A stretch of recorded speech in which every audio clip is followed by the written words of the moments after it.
ناظرین، social media پر سستی شہرت اور ذاتی مفادات حاصل کرنے کے لیے بہت سے افراد اور نام نہاد مذہبی گروہ میلاد النبی منانے پر بلا سوچے سمجھے شرک و بدعت اور ناجائز عمل کا فتویٰ لگاتے نظر آتے ہیں۔ آئیے ان کے اس جاہلانہ فتویٰ کا رد قرآن و احادیث کے دلائل سے کرتے ہیں۔ میلاد منانا بدعت اور کسی بھی صورت ناجائز عمل ہرگز نہیں، تاہم اس میں شرعی حدود سے تجاوز کرنا منع اور حرام ہے۔ حضور صلی اللہ علیہ وسلم کے یوم ولادت پر اظہار مسرت اور اظہار تشکر کرنا عمل خیر ہے، جسے نہ صرف خود رسول اللہ بلکہ صحابہ کرام اور بعد میں آنے والے علماء و ائمہ کرام نے بھی اپنے وقت کے تقاضوں کے مطابق مختلف انداز اور شرعی طریقوں سے منایا ہے، جس کا ذکر حوالہ جات کے ساتھ آئندہ تقریباً 10 اقساط میں ہم بیان کریں گے۔ قرآن گواہ ہے کہ اللہ نے ذکر آمد مصطفیٰ یعنی ذکر ولادت مصطفیٰ صلی اللہ علیہ وسلم تو عالم ارواح میں انبیاء و رسل سے میثاق نبوت لیتے وقت ہی فرما دیا تھا،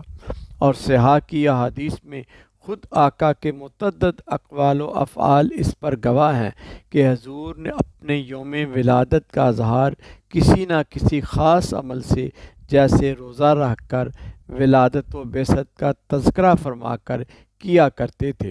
جبکہ صحابہ کرام نے بھی اپنے انداز میں مختلف اوقات میں آمد مصطفیٰ پر اظہار تشکر اور اظہار مسرت مجلس لگا کر یا آمد مصطفیٰ پر استقبالیہ جلوس کی صورت میں کیا ہے، جن میں سے کچھ کا ذکر اختصار اور جامعیت سے آگے چل کر ہم مختلف عنوانات کے تحت کرنے والے ہیں۔ مترجین اپنے دلائل میں بدعت والی احادیث رسول کا حوالہ دیتے ہیں کہ سیدہ عائشہ صدیقہ رضی اللہ عنہا کی یہ روایت کہ رسول اللہ صلی اللہ علیہ وسلم نے فرمایا، جس نے کوئی ایسا عمل کیا جس پر ہماری مہر نہیں، یعنی وہ کام جو ہم نے نہیں کیا تو وہ رد کیا ہوا ہے۔ اور سنن نسائی کی روایت میں ہے کہ رسول اللہ صلی اللہ علیہ وسلم دوران خطبہ یہ کلمات کہا کرتے تھے: کل محدثات بدعۃ وکل بدعۃ ضلالۃ وکل ضلالۃ فی النار۔ ہر نئی ایجاد شدہ چیز بدعت ہے، ہر بدعت گمراہی ہے، اور ہر گمراہی آگ میں لے جانے والی ہے۔ ان ہر دو اور اسی مفہوم کی دیگر احادیث رسول سے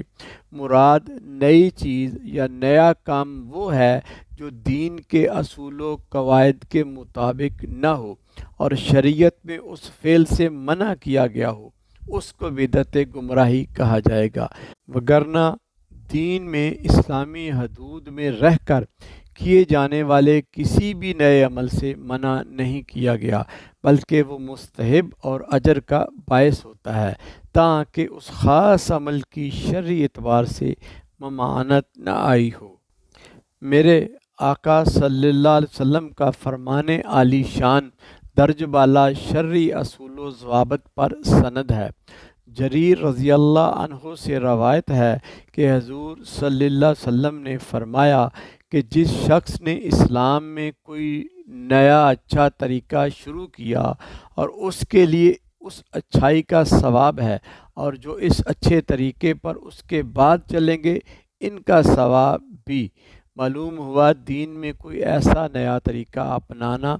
جو اسلامی اصولوں کے خلاف نہ ہو اور دینی امور کو تقویت بخشتا ہو، وہ نیا کام صرف جائز ہی نہیں بلکہ حضور کے فرمان کے مطابق اس پر ثواب بھی عطا ہوتا ہے۔ امام شافعی رحمہ اللہ فرماتے ہیں بدعت کی 2 اقسام ہیں: بدعت گمراہی اور بدعت ہدایت۔ جو شریعت کے مطابق ہو وہ بدعت ہدایت ہے، اور جو شریعت کے اصولوں کے خلاف ہو تو وہ بدعت گمراہی ہے۔ میلاد کو بدعت سمجھنے کا مغالطہ صرف اس لیے جنم لے رہا ہے کہ دین کے بہت سے امور اور چیزیں عہد حاضر کی ضروریات اور میسر اسباب و سہولیات کے پیش نظر مفید و معاون سمجھ کر دین کی نشر و اشاعت میں استعمال کی جا رہی ہیں، جو کہ پہلے ادوار میں میسر نہیں تھیں، کیونکہ ان مجالس و محافل کے انعقاد و اہتمام میں اگر من جملہ جدید سہولیات و لوازمات جیسے کہ لاؤڈ سپیکر، ٹینٹ، کمکمکے اور جھنڈیاں وغیرہ کا استعمال اظہار مسرت کے لیے اور عوام کا ذوق و شوق بڑھانے کے لیے موقع کی ضرورت اور تقاضائے حالات اور اپنی استعداد کے مطابق کر لیا جائے تو شریعت اس کے لیے منع نہیں کرتی۔ لہٰذا ان مجالس میں ایسے امور کو اختیار کرنا جو شریعت کے بنیادی اصولوں سے منحرف نہ ہوں عین دینی ضرورت اور وقت کا تقاضا ہیں، جو بدعت حسنہ کے زمرے میں آتے ہیں۔ جبکہ مجلس انعقاد میلاد النبی صلی اللہ علیہ وسلم میں ہم رسول اللہ کے اقوال و افعال کا ذکر تبلیغ و ترویج دین کی نیت سے کرتے ہیں، جس میں نئی نسل کو اسوہ حسنہ یعنی سیرت رسول سے آگاہی دینا مقصود ہوتی ہے۔ یعنی جشن میلاد النبی میں رسول اللہ صلی اللہ علیہ وسلم کی بعثت کا ذکر ان کی شانوں اور عظمتوں کے ساتھ کیا جاتا ہے، ان کے خصائل و شمائل بیان کیے جاتے ہیں تاکہ ایک مومن اور خاص طور پر نئی نسل کے دلوں میں ایمان کی جڑ حب رسول اجاگر ہو اور احکامات دین پر عمل ان کے لیے مرغوب ہو۔ جیسا کہ عمر بن عبدالعزیز نے مسجد میں محراب ایجاد کیا، حجاج بن یوسف نے قرآن میں اعراب لگوائے، اور امام مالک تبع تابعین کے حدیث بیان کرنے کا انداز بھی صحابہ سے نرالا اور مختلف تھا کہ جب حدیث بیان کرتے تو ان کے لیے باقاعدہ تخت بچھایا جاتا، خوشبو سلگائی جاتی۔ تو یہ جملہ امور بدعت گمراہی ہرگز نہیں بلکہ بدعت حسنہ ہی کہلائیں گے، جو مستحب عمل کے زمرے میں آئیں گے۔ ناظرین، اس ضمن میں مستند اور مجتہد علماء و محدثین کے چند حوالے دلیل کے طور پر آئندہ حصہ دوم میں ملاحظہ فرمائیں۔